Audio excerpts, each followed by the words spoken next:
നമസ്കാരം. ഈ അടുത്ത ദിവസങ്ങളിൽ ഏറെ വിവാദം സൃഷ്ടിച്ച ഒരു വിഷയമായിരുന്നു.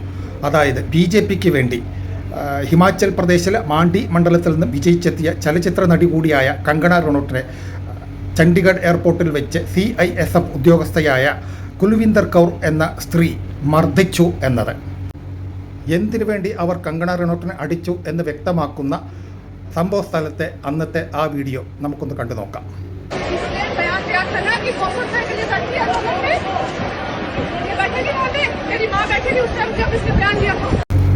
അതായത് കഴിഞ്ഞ ദിവസങ്ങളിൽ ഇന്ത്യ മഹാരാജ്യത്ത് അരങ്ങേറിയ കർഷക സമരത്തിൽ തൻ്റെ അമ്മ കൂടി പങ്കെടുത്തിരുന്നു എന്നും ആ കർഷക സമരത്തെ അവഹേളിച്ചുവെന്നും തീവ്രവാദികൾ എന്ന് വിളിച്ചു എന്നും പറഞ്ഞതിൻ്റെ അടിസ്ഥാനത്തിലാണ് കങ്കണ റണോട്ടിനെ ഈ ഉദ്യോഗസ്ഥ ഇനി അവരുടെ അമ്മ ആ കർഷക സമരത്തിൽ പങ്കെടുത്തുകൊണ്ട് എന്താണ് പറഞ്ഞത് എന്ന്, എന്ത് മുദ്രാവാക്യമാണ് വിളിച്ചത് എന്നുകൂടി നമുക്കൊന്ന് പരിശോധിക്കാം.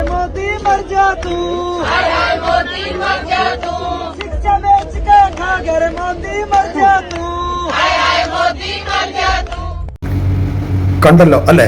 അതായത് ജനാധിപത്യ പ്രക്രിയയിൽ ജനങ്ങൾ തിരഞ്ഞെടുത്ത ഒരു പ്രധാനമന്ത്രിയെ ചത്തുപോട്ടെ എന്ന് ശപിക്കുന്ന, അല്ലെങ്കിൽ ചത്തുപോട്ടെ എന്ന് പറയുന്ന ഒരു തള്ളച്ചി, അതിനെ തീവ്രവാദി എന്നുള്ളത് എന്താണ് വിളിക്കേണ്ടത്? അതും ഈ രാജ്യത്തെ ഗജറാവിൽ നിന്നും ശമ്പളം പറ്റുന്ന, സ്വന്തം ജീവൻ ബലി കൊടുത്തിട്ടാണെങ്കിൽ രാജ്യത്തെയും രാജ്യത്തെ ജനങ്ങളെയും സംരക്ഷിക്കാൻ ബാധ്യതയുള്ള ഒരു ഉദ്യോഗസ്ഥയാണ് തൻ്റെ അമ്മയുടെ തീവ്രവാദ നിലപാടുകൾക്ക് അനുകൂലമായി കങ്കണ റണോട്ടിന്റെ ചെവിക്കുറ്റിക്ക് അടിച്ചത് എന്ന് പറഞ്ഞ് എത്ര വിരോധാഭാസമാണ്! ഈ രാജ്യം എങ്ങോട്ടാണ് പോകുന്നത്? കഷ്ടം.